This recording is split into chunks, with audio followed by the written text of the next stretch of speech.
যুক্তরাষ্ট্র ও ইরানের মধ্যে নতুন করে সংঘাত শুরু হয়েছে মূলত হরমুজ প্রণালীতে বাণিজ্যিক জাহাজ হামলার জের ধরে।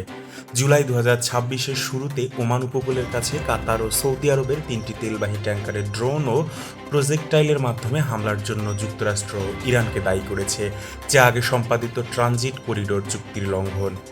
এর ফলে মার্কিন সেন্ট্রাল কমান্ড সেন্টকম ইরানের বিমান প্রতিরক্ষা ব্যবস্থা, রাডার সাইট এবং রেভলিউশনারি গার্ডের নৌযানের উপর 80টিরও বেশি পাল্টা হামলা চালিয়েছে এবং ইরানের তেল বিক্রির বিশেষ অনুমতি বাতিল করেছে।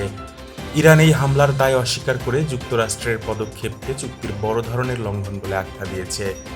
এই উত্তেজনার ফলে কাতারে হয়ে যাওয়া শান্তি আলোচনা স্থগিত হয়ে গেছে এবং হরমুজ প্রণালীর গুরুত্বের কারণে বিশ্ববাজারে তেলের দাম বেড়ে যাওয়ার পাশাপাশি জ্বালানি সরবরাহের বড় ধরনের ঝুঁকি তৈরি হয়েছে।